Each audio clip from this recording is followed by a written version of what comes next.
In the pulsing heart of New York City, where the towering skyscrapers of Manhattan cast long shadows over the bustling streets, an ominous pall had begun to settle. The city, a melting pot of cultures, dreams, and ceaseless activity, was being gripped by a fear as chilling as the winter wind sweeping down from the Hudson. It all started with a series of murders, each more grisly than the last. The victims were found at iconic landmarks, their demise painting a macabre picture against the backdrop of the city's vibrant life. The first body was discovered at the base of the Statue of Liberty, a symbol of freedom and hope, now marred by the dark stain of death. Detective Alex Mercer, a seasoned NYPD detective, was assigned to the case. He was a man who thought he had seen it all, but the brutality of these murders left even him feeling unsettled. The killer was not just taking lives. They were leaving a trail of terror, a message written in blood and violence. As news of the killing spread, the city that never sleeps found itself in the grip of a nightmare. Tourists and locals alike began to avoid the usually crowded places. Times Square, usually ablaze with light and life, saw its foot traffic dwindle. Central Park, a vast expanse of nature amidst the concrete jungle, became eerily desolate, the rustling leaves sounding like whispers of the dead. The second victim was found at the top of the Empire State Building, a location that offered a panoramic view of the city's skyline, now a silent witness to a gruesome scene. The victim was positioned to be looking out over the city, as if in a final, eternal gaze. Detective Mercer, along with his partner Detective Hayes, delved deep into the investigation. They scoured the city for clues, interviewed countless witnesses, and tried to find a pattern in the killer's madness. But the answers were as elusive as the city's shadows. As Halloween approached, a palpable sense of dread hung over the city. The festive spirit of the season was overshadowed by the fear of where the killer would strike next. The NYPD increased their patrols, especially around landmark sites like the Brooklyn Bridge and the Metropolitan Museum of Art, but the unease remained. On a chilly October night, Mercer received a call. Another body had been found, this time at Grand Central Terminal. The bustling transportation hub, usually alive with the sounds of commuters and tourists, was now a crime scene shrouded in silence. The victim lay near the iconic constellation ceiling, their lifeless eyes staring into the artificial night sky. The murders were not just random acts of violence. They were carefully chosen, each location a symbol of the city's identity. The killer was taunting them, using New York's landmarks as a stage for their sinister performance. As Mercer and Hayes investigated the scene at Grand Central, they noticed something peculiar. A small, intricately carved chess piece was found in the victim's hand. It was a knight made of ebony, its surface polished to a shine. This clue, seemingly insignificant, was the first tangible lead in the case. The detectives realized that the killer was playing a game, but the rules were unknown, the objectives sinister. Each murder scene was a move on the killer's board, each victim a pawn in their twisted strategy.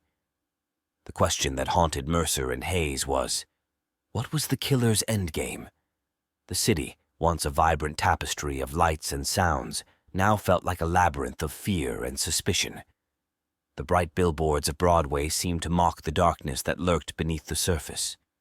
The whispers of the past echoed through the corridors of the Museum of Natural History, where death had always been a silent exhibit, now a stark reality. As Mercer and Hayes delved deeper into the investigation, they found themselves drawn into the dark underbelly of the city, where secrets lay buried and danger lurked in every shadow. The killer remained elusive, a ghost haunting the streets of New York, their identity as hidden as the intentions behind their macabre killings. The city that had witnessed so much, from triumphs to tragedies, was now the setting for a new kind of horror, one that lurked not in the pages of a story, but in the very heart of its concrete jungle. And as the investigation continued, Mercer and Hayes knew that they were not just hunting a murderer. They were racing against a shadow that threatened to engulf the city in its darkness. Part 2. The Chessmaster's Gambit. The eerie silence of Grand Central Terminal, disrupted only by the distant echo of police radios, was a stark contrast to the cacophony of the city outside. Detective Mercer and Hayes stood over the latest victim, piecing together the grim puzzle the killer had left behind. The ebony chess knight clutched in the victim's hand was more than a clue. It was a statement. As the investigation deepened, the media dubbed the killer the Chessmaster. The city, already on edge, was now gripped by a collective paranoia. Fearful whispers filled the streets, speculating on where the Chessmaster would strike next. New York's landmarks, once bustling with life, now bore an air of foreboding. Mercer and Hayes, determined to unravel the killer's motive, delved into the intricate world of chess. They consulted with experts, learning that the knight's movement was unique. It could jump over obstacles, striking unexpectedly. It was a chilling metaphor for the killer's pattern, unpredictable and lethal. The detective's next breakthrough came from an unlikely source. A reclusive history professor at NYU, specializing in the city's dark past, contacted them with a theory.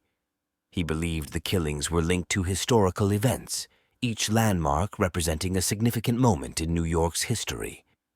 The Statue of Liberty, a symbol of freedom, the Empire State Building, a testament to human achievement, and Grand Central, the gateway to the nation. But what did these symbols mean to the killer? As Mercer and Hayes pondered this, another murder shook the city. This time the horror unfolded at the New York Public Library. The victim was posed reading a book about the city's founding, an ivory chess rook clutched in their hand. The chessmaster was not only challenging the police, they were telling a story, one steeped in the city's history, written in blood and shadow. Each murder scene was meticulously staged, a tableau vivant of death and symbolism. The city, once a beacon of hustle and ambition, now turned inwards, its residents haunted by the specter of the next move in the chessmaster's grim game. The bright lights of Times Square seemed to flicker in uncertainty, and the tourists that once thronged the streets were now replaced by a palpable tension that hung in the air like a thick fog. As Halloween approached, the city that was once the epicenter of celebration became a ghost town. The annual parade, a spectacle of colors and costumes, was canceled. Fear had taken root, and with it, the realization that anyone could be the chessmaster's next pawn. Mercer and Hayes, working tirelessly, felt the weight of the city's safety on their shoulders. The pressure was immense, the clues elusive. They knew they were not just up against a murderer, but a mastermind who was always several moves ahead. The streets of New York, usually alive with the rhythm of life, now echoed with the whispers of the past and the fear of the unknown. As the city braced itself for the next strike, Mercer and Hayes knew they were in a race against time. Each chess piece left behind was a countdown to the next horror, and the city's landmarks had become stages for a macabre performance. The detectives reviewed surveillance footage, interviewed countless witnesses, and pored over old maps of the city, searching for any pattern that could lead them to the chessmaster. But the killer remained a phantom, elusive as the shifting shadows of the skyscrapers at dusk. Mercer couldn't shake the feeling that they were missing something crucial, a key piece that would unlock the killer's twisted logic. He and Hayes spent long nights at the precinct, maps of the city spread out before them, red pins marking the scenes of the murders. Then, as November ushered in its chill, the chessmaster struck again. This time the scene was set at the Metropolitan Museum of Art. The victim was found in the American wing, surrounded by portraits of the city's founding fathers, a chess queen clenched in her lifeless grasp. The symbolism was undeniable. The chessmaster was not only reenacting the city's history, but also declaring themselves the queen of this deadly game, the most powerful piece on the board. The city was in turmoil, its very heart under siege. The bustling markets of Chinatown were now quiet, the lively chatter and bargaining replaced by hushed tones and furtive glances. Even the bright neon lights of Broadway couldn't dispel the darkness that had settled over the city. With the latest murder, public outcry reached a fever pitch. The mayor demanded results, the press hounded the precinct for answers, and the people of New York City cried out for an end to the nightmare. Mercer and Hayes, fueled by a mix of determination and desperation, knew that the key to catching the Chessmaster lay in understanding their connection to the city's history. They dove deeper into the archives, seeking any link between the chosen locations and the chess pieces. As they unraveled the tangled threads of the past, they began to see the outline of the Chessmaster's plan, a dark tribute to a city built on ambition and resilience, but now being torn apart by its own legend. The game was nearing its end, and Mercer and Hayes were close to confronting the architect of this horror. But as they stood on the brink of revelation, they knew that the final move would come at a cost, a price that might be too high for even the great city of New York to bear. Part 3. The Darkness Beneath the City Lights. The city of New York, a sprawling metropolis that buzzed with relentless energy, had become a playground for a terror that lurked in its very heart. Detective Mercer and Hayes, immersed in the case of the Chessmaster, felt the weight of fear that now blanketed the city. Each crime scene was a grotesque masterpiece, staged with a morbid attention to detail, a chess piece left behind as a signature. As the investigation deepened, the NYPD found themselves not just battling a killer, but the growing hysteria of a city on edge. The bustling streets of Manhattan, usually alive with the endless flow of taxis and pedestrians, now echoed with a tense silence. Iconic landmarks like the bustling streets of Chinatown and the serene paths of the High Line Park became deserted, shrouded in a palpable fear. The next murder struck at the heart of the city's cultural soul, the Metropolitan Museum of Art. Here, amidst the timeless treasures of history, lay the Chessmaster's latest victim. Positioned in the ancient Egyptian wing, a queen piece was placed in the victim's hand, signifying the killer's perceived omnipotence over the city's fate. This macabre symbolism was not lost on Mercer and Hayes. Each killing was a move in a sadistic game, the city's landmarks mere squares on the Chessmaster's board. The detectives pored over the killer's pattern, trying to predict the next move, but the logic was elusive, masked in madness and a profound knowledge of New York's history. The urgency of the hunt intensified when a chilling message was found at the scene of the Metropolitan Museum murder. Scrawled in a cryptic script on an ancient scroll, it hinted at the next target, Central Park, the city's verdant heart. It was clear the Chessmaster was escalating their game, no longer content with the shadows, but moving into the open spaces of the city. As dusk fell over Central Park, a place that had once echoed with the laughter of children and the peaceful strolls of lovers, Mercer and Hayes joined a task force of NYPD's finest. They spread out, their searchlights piercing the twilight, combing through the sprawling landscape of the park. But the Chessmaster was always one step ahead. As the search intensified, a scream shattered the night near Bethesda Terrace. Rushing to the scene, Mercer and Hayes found a scene of horror by the iconic fountain. Another victim, this time with a bishop piece clutched in a death grip. The Chessmaster had struck again, right under their noses. The realization was a bitter pill. The Chessmaster wasn't just playing a game. They were sending a message. New York City, in all its glory and complexity, had become a chessboard for a mind twisted by a perverse vision of justice and retribution. As fear gripped the city, the bright lights of Broadway dimmed, the lively bars and clubs of Greenwich Village fell silent, and the bustling markets of Hell's Kitchen stood empty. The city that never slept was now awake for all the wrong reasons, its heart beating to the rhythm of a killer's game. Mercer and Hayes, determined more than ever, delved deeper into the abyss. They knew that to catch the Chessmaster, they had to think like them, to enter their mind. Little did they know, the key to unraveling the mystery lay buried in the city's past, a past as complex and as dark as the streets of New York itself. Part 4. The Enigma of the High Line. The city of New York, a tapestry of light and shadow, was now ensnared in a web spun by the Chessmaster. The streets, once thrumming with life, were muted, the hum of the city replaced by a palpable anxiety. Detective Mercer and Hayes, entrenched in the shadows of this urban labyrinth, were closing in on the elusive predator. Their search led them to the High Line, an elevated park that once symbolized the city's renewal and hope. Now, it was the scene of the latest horror.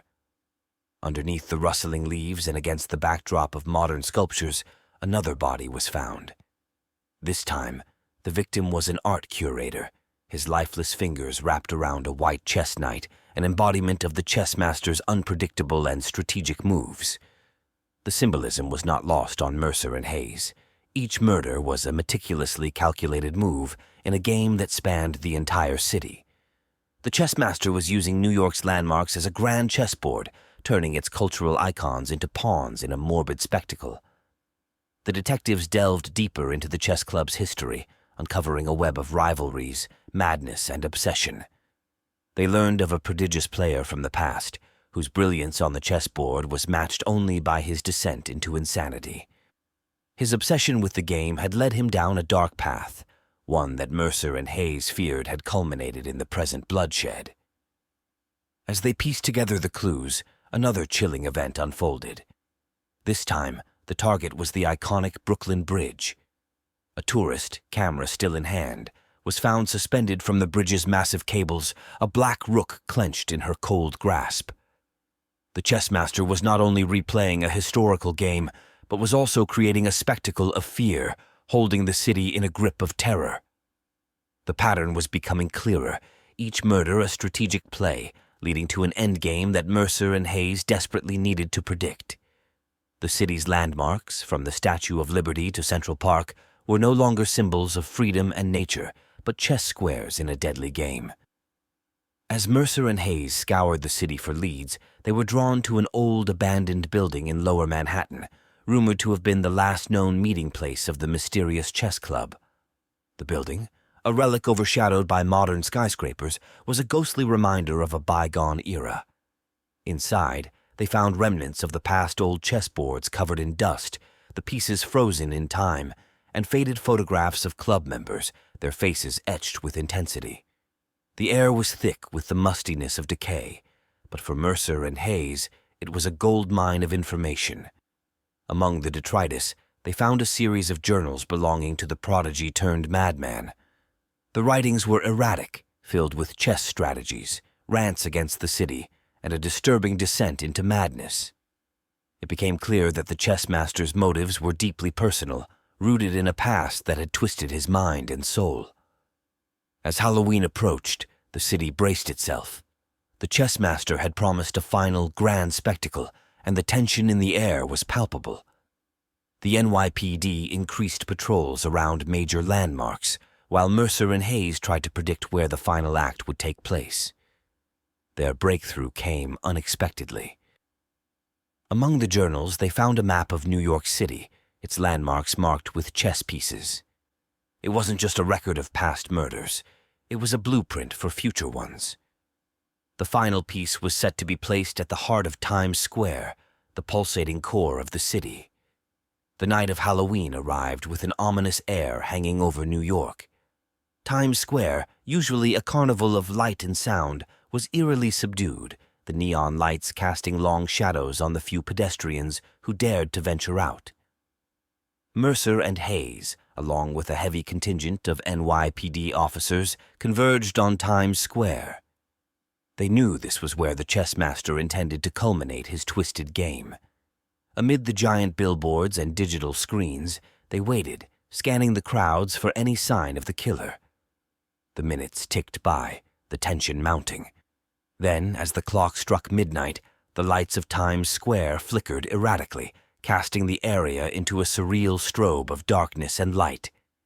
In that moment of chaos, a figure emerged from the shadows near the TKTS booth, a silhouette against the frenzied backdrop.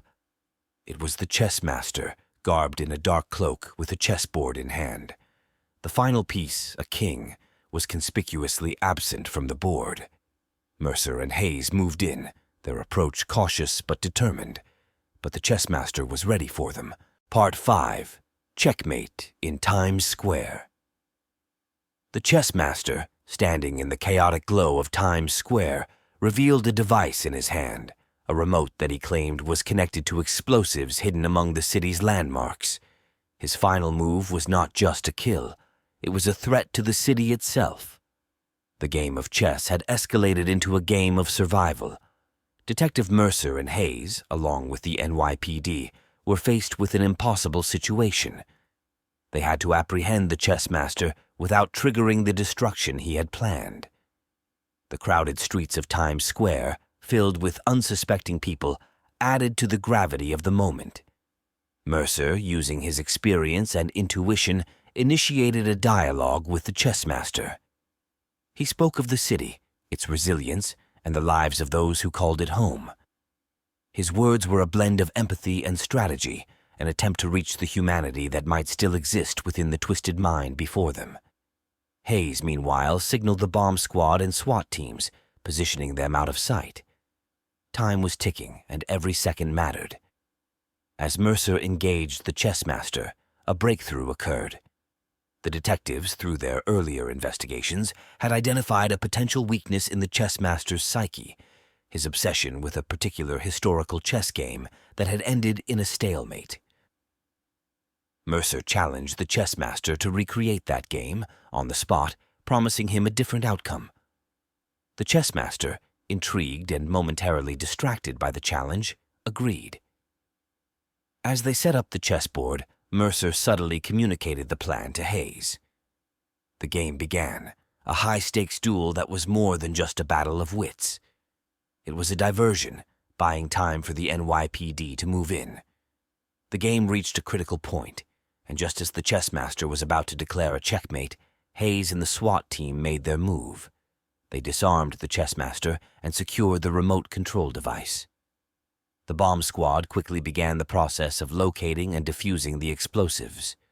The Chessmaster, realizing his endgame had failed, broke down. His capture brought an end to the reign of terror that had gripped the city.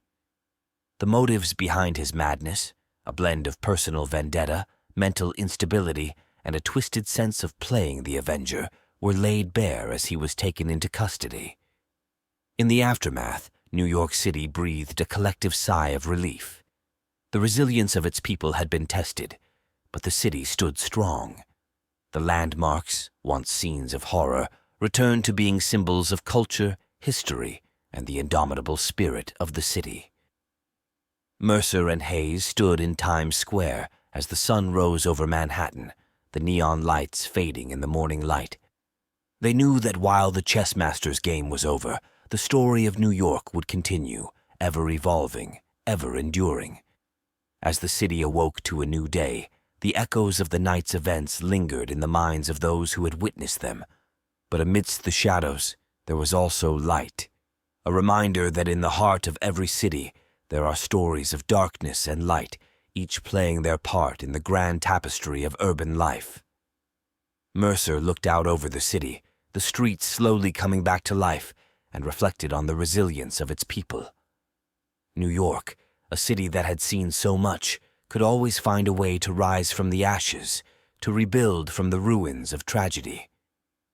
Hayes joined him, her gaze sweeping over the skyline. "The city will remember this for a long time," she said. Mercer nodded. "But it'll remember how it stood up to fear and won. That's the spirit of New York." As they walked away from Times Square, the sun casting long shadows on the streets, they knew that their work was never truly done. There would be other cases, other mysteries to solve in the labyrinth of New York City. But for now, they had brought an end to a chapter that would be etched in the city's history, a tale of a madman who turned the city into a chessboard and the detectives who stopped him. The city, in all its complexity and beauty, continued to pulse with life, its stories unfolding in every corner, every shadow, every beam of light. New York City, a beacon of hope and resilience, had faced the darkness and emerged stronger, its spirit unbroken. The end. Thanks for joining us on this chilling journey through the streets of New York in the Chessmaster's game. If this tale of mystery and suspense captivated you, Please show your support by liking, sharing, and subscribing to Haunt Narratives. Your engagement helps us bring more spine-tingling stories to life. Stay tuned for more tales that will send shivers down your spine.